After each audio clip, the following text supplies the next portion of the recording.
The human body runs on food. Once, food shortage was the major concern.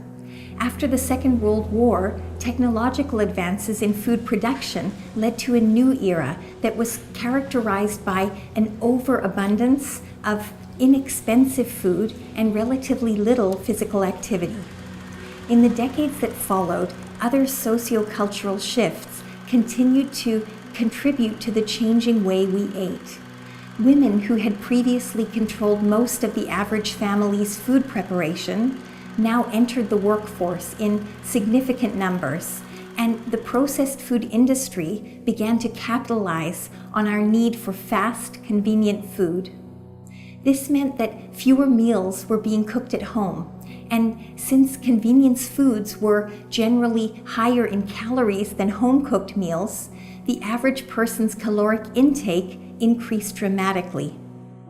Academics studying the intersection of food and health, like Michael Pollan, have written extensively about the implications of this cultural shift on the way we eat today. To the extent we outsource our food, first we eat less healthy food, more salt, fat, and sugar, but we also eat more food because processed food is often designed as snack food and marketed to us as a way to eat continually through the day.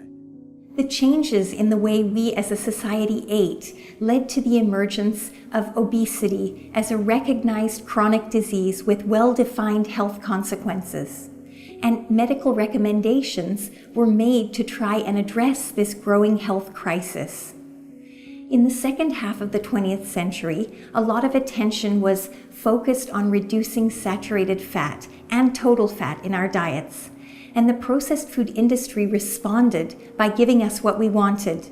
But they still had a vested interest in selling their products, so they found other ways to make the reduced fat products taste good.